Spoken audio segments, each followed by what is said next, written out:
assalamu alaikum bandiraɓe musidɓe tedduɓe yeɓiyankoɓe hayaw Piindi TV to mbawɗon tawayde ɗo mbawɗon wonde no mbawɗon wonirde ɓe mbawɗon wondude min calmini min jurima caggal yettude Allah ko julde rasulu sallallahu alayhi wa sallam wiide on aljuma moubarak arde on e oɗon dernier numéro de la semaine roɓindu jayndeji mon kala subaka aadi mo Piindi TV fiɓodire rendo fulɓe hande noon jayndeji leydi Sénégal yogue majje koye natal on gorko mo Bambali le 217 des Bavarois Sadio Mané nde ɗon gagnande on kabaru mo welani gila hanki jamma ene wayno tigi hon kabaru fédération sénégalaise de football tentini ɗum wonde ɗen baroje podɗe tigi jaggodire to Qatar Sadio Mané jaaki hen sababu nde ɗon gagnande ene wayno kanko ɗon gorko mo tawi nder yoga ɗiɗon jayneji ko wana ɗum ko kayya ɓen jaynenkoɓe leydi Sénégal dadiɓe hillande Pape Alé Niang to Dumba to e nder dumbirdo ene wayno ko ɗiɗon ɗiɗi ɓuuri tentude nder ɗiɗon jayndi jewɗo subaka aljuma sappo e jeetati lewru novembre 2022 e oɗo subaka aljuma gudditirten ko jayndi le soleil natal makko kanko ñacco ɓeɓe ko le Sénégal orphelin de son atout majeur ene wayno noon on leader technique mo équipe nationale leydi Sénégal caggal noon nde jogorno yakare wonde tigui maw tawto ɗeɗon baroɗe teddugal leydi Sénégal to Qatar ene wayno Allah hudirani Sadio Mané waɗama forfait jammo noon ganduɗa tigui haɗiri walla mbiyen jammo musiɓe so leydi Sénégal moni kala e miijoji haqqille ne awa wonde tigui holno on équipe dartorto holno jogori wade sans Sadio Mané moni kala namdimo hoore mum ɗeɗon namde ɗo ɗo heddi balɗe dabɓe walla mbiyen ɗiɗi ha tati e ngal ɗon pottital men gadanal ndiɗon leydi Pays-Bas ɗum tigui woni ko ardini ndeɗon jayde le soleil besbi le jour koye natal makko ɓe mbi ko Mané hors jeu ene wayno noon ganduɗa tigui nduɗon hofuru harimo yaade to Qatar ngam kayya jeeyede ɓen foɗodiroɓe walla mbiyanna ɗin star uji fotɓe jeeɗe oɗon coupe du monde Qatar 2022 e wiide jaynenkoɓe besbi le jour ene wayno noon hanki o waɗama opération kanko oɗon Sadio Mané mo jooɗo lebbi ɗiɗi ha lebbi tati ɗi o fettani kanko Sadio Mané e wiide jaynenkoɓe groupe E média noon Habib Diallo walla Demba Seck gote mabɓe ɗo foti addede ngam kayya lomto Sadio Mané goda suuje t-shirt aji makko kañumen tigui nana mbaɗa to Dubai ngam vente aux enchères kanko oɗon Sadio Mané ɗum tigi woni ko tawte nder ndeɗon jayde besbi le jour li quotidien jayde Elas jayde arte natal makko ha joni ɓe mbi ko Sadio Mané forfait au mondial ɓe gari tigi e ganduɗa koye mbadi kuptidi nde oɗon alhaali on kabaru janɗo hanki umade tigi on médecin tambiɗo tigi alhaali gueɗe cellal on fédération sénégalaise de football woni tigi hunde nde ganduɗa koye musidɓe ngo leydi Sénégal intervention chirurgicale baɗaɗo e makko kanko Sadio Mané 2 à 4 mois e wiide ɓeɗon jayni koɓe groupe origine SA li quotidien ko kanka dawri oɗo subaka jayde tribune ari ha joni e natal makko ɓe mbi ko Sadio Mané ne pouvait pas être apte pour le Qatar eɗen ganduno ɗum saabu haalulaji kewɗi jaltino sen tumni me haala oɗon fédération walla tambiɓe oɗon fédération walla yindirɓe Sadio Mané kañumen tigui ganduɗa kay e nder haala mumen ene janggo wonde Sadio Mané heɓaki ko hunde noon musde ɓesgu Sénégal o waɗama opération e jamma hanki o to Londres ene wayno kanko oɗon Sadio Mané ko ɓe e wiide ɓeɗon jeynenkoɓe tribune holko ɓowli e oɗon ɗo ganduɗa tigui forfait flou total autour ɗon forfait wi noon ko ɓeɗon jeynenkoɓe groupe des médias ɓe garti hen e kane mbadi kuptidindi lassa koye natal makko omo jaggue tinde ganduɗa tigui kanko Sadio Mané ɓe mbi ko le Sénégal touche au cœur ɓerɗe foof dilli e oɗon jamma beɗɗo e kala haali tigui ganduɗa kay on Sadio Mané wasa tigui jeere oɗon coupe du monde hunde noon nde ganduɗa tigui musidɓe ngu Sénégal mais ɓesgu Sénégal kala e gomde ɗumen walla men jabde ɗum golle jomiraɗo subhanahu wa taala kañumen kala ganduɗa tigui ndu woni momo kono kayne jokki ganduɗa tigui wadde encouragé baroɗe tawte to nde yo tigui gandu ɓesgu Sénégal kala ine caggal mabɓe ɓe telani hay so tawi Mané ala toon ɗum woni ko tawte nder ndeɗon jayde las Sud Quotidien ha joni dewi koye natal makko kanko le 210 de l'équipe nationale du Sénégal o waɗama opération avec succès to Londres kono kay maw jooɗo lebbi ɗiɗi ha fayanma lebbi nayyi ɗi ganduɗa tigui o fettani kanko onon Sadio Mané wadde mbiyanna puttal mabɓe Paris Saint-Germain o jorgarani jeede hen ko yoti onon Ligue des Champions kanko ñaccowa Coupe du Monde Qatar 2022 Sadio Mané hors course wi non ko ɓeɗon jeyniyankoɓe sud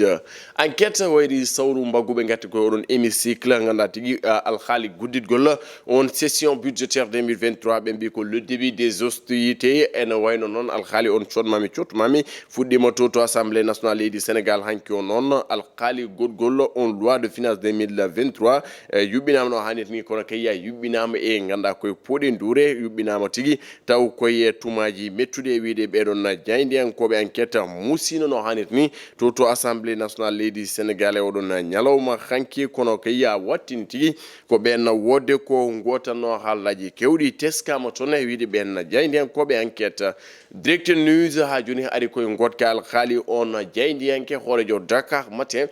o witte ko Pape Alé Niang ɓe mbi ko on combat de principe alhaali tigi goppitugol on gorko tawteɗe nder dumbirdu tuggude e ganduɗa tigi nde waɗa placé sous mandat de dépôt ene wayno noon sen puisque gomu korede e CJRS ɗiɗon gomuji kala kañumen de ganduɗa tigi ene wayno daraki hen e wiide ɓeɗon jaydiyankoɓe ganduɗa tigi Pape Alé Niang ene wayno tigi ɓuuri harallade koye oɗon politique ɗum tigi saabi dumbeɗemo ko ɓornade oɗon wutti politique kono kay wona golliniɗo ngal ɗon jaydiyankagal walla mbiyanna golliɗo e ngal ɗon jaydiyankagal e wiide ɓeɗon jaydiyankoɓe direct news jayde Revue e natal makko nguɗon gomu CAP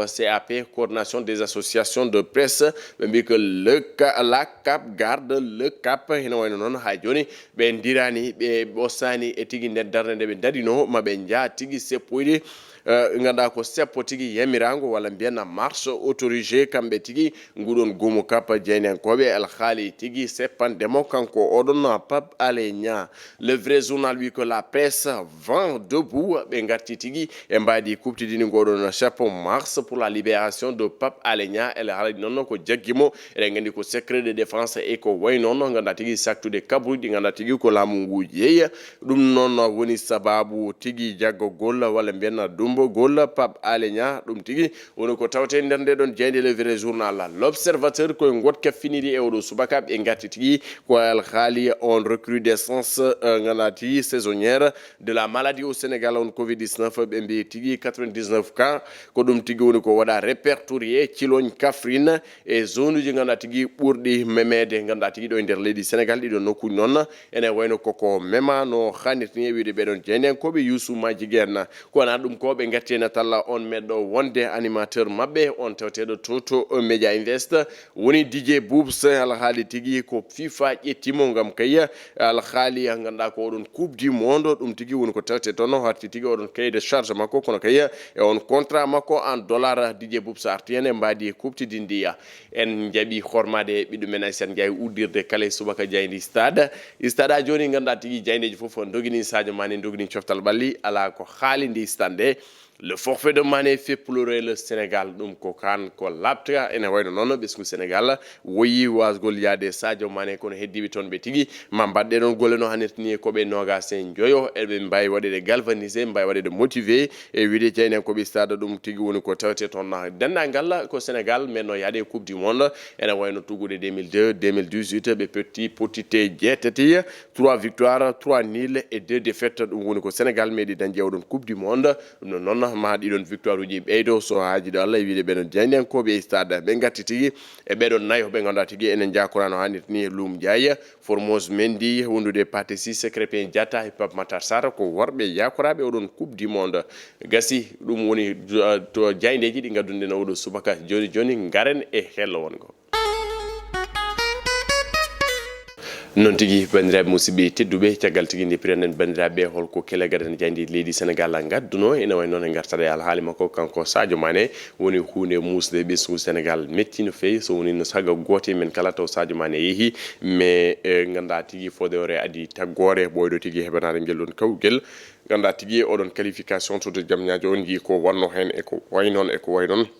to ya har haga saɗo ko ɗon tigi dernier match jomum ko ɗon tigi heɓi blessure so andino ganda walla sen gandino Sadio Mané fetrangal ɗon pour tellement ɓe werde brem kono ko fodore adi tagor no mbiɗen ni ken julɓe ko ɗum kadi woni ko titotoɗen en jaɓen golle Allah nde won noon haaɓe kewi wiide Allah sene fewna cikkira ko woni koye bonnude fata barakallahu ɗon ni ki poɗen tumnade te e ganda tigi ɗen baroɗe men tawateɓe toon baroɗe men nogas joyi tawte toon kollen ɓe ganda tigi haaɓe jogui soutien men enen kala hay soɓe jeyani Sadio Mané enen eɗen ɗo ɓesgu Sénégal mbawen tigi wadde ɓe supporté hokkude ɓe ko ganda tigi koɓe cohli ko gam kay enen keɓene mabɓe ko cohliɗen ko sowona ɗum tan ene wawi jibinde découragement jibina inquiétude jibina fayde saabu sukaɓe nene mabɓe sukaɓe tosɓe nene mabɓe ko wayno Bamba Dieng en ko wayno ganda ko Pape Matar Sarr en jon ene cohli soutien ene cohli tigi ganda ko waɗede galvanisé ene cohli tigi ganda kay waɗede motivé donc ɓesgu Sénégal nous sommes 17 millions d'habitants eɗen kala ganda tigi nden caggal mabɓe yoɓe mbaɗen sentir noɓe mbino ni ndenten jehen gaddu en ararayo manko wuti ndamli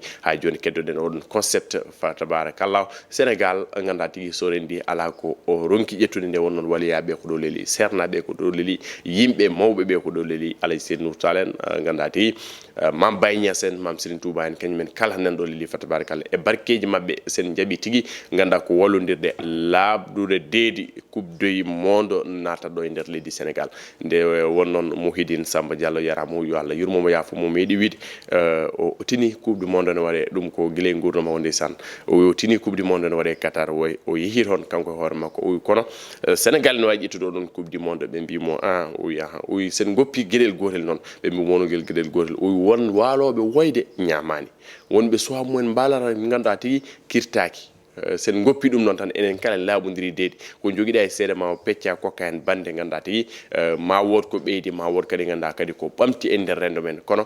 ganda tigi hedda ruufa ganda tigi coynɗa bande barmen hippi ene ñalla ñamani suha mum ne kakka fa tabarakallah ko hunde yurminede ko hunde musde dañjo kala yo wallu sen ballotiri rek Allah walla nen kala ko gumminen kala ko gummaniɗen Allah waɗa hen jungo mum fa tabarakallah yanten nde won noon ko ponɗonen wonde ko en goni ɗumen goni julɓe donc julɗo noon yo jogo ɓerde jurum fa tabarakallah wona oustas noon nde won noon hayso jañɓe ɓe e falfal ɓe en gandi komi ceerno mumen kono wona oustas ko yettude Allah e julde rasul sallallahu alaihi wasallam yettudeɓe kamɓe kala ko ganda ko guiɗam silam gorko mo ganguel makka mbondi Amadou Nia wondude tigi ganda ko Coumba Sarr fadde barakala mi wiitamo la dame de fer ɓinguelam bandam mi salmini jurimam kono ko salminde pullo jayɗe gandi to wonɗo omo heeɓi gam wadde ganda ko supporter les lions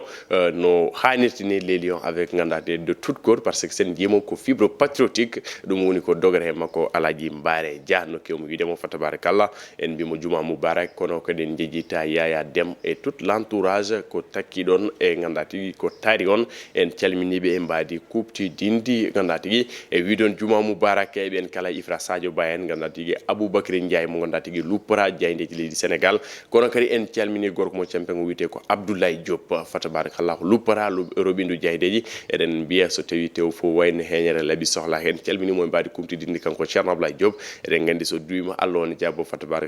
tabarakallah omo jogui oɗon lijas bagara ha birbinna sen tawi nder hoore makko en mbimo Diop jubbo jidane ɓeɗon jayɓe Aboubacry Ndiaye ganda tigi ceerno mon nanɗon de gorko mo ganda ko campenge guele ndoni en calminimo e mbadi kuptidinde en calmini rendo fulɓe kala tawteɓo e nder diaspora en mbiɓe yo Allah ganda tigi waɗe mabɓe e ganda tigi ndenka mum ɓesgu Sénégal ɓesgu fulɓe tawteɓe ɗon nder Afrique tawteɓe Sénégal e sous région ko en ñagani mabɓe jaam en ñagui mabɓe ɓamtare ɓuural en ñagui mabɓe kisal duumingal nder mabɓe fa tabarakallahu ɗo tigi woni ɗon dowirten ha altine yadde ɓinguel mon ɓinguelam Aissata Ndiaye to karallagal to wonno toon ko Ousmane Ibrahima Thiombane ɗo e haalirde wonno ɗo ko Moussa Niang bandiraɓe musidɓe tedduɓe en mbiyen juma moubarak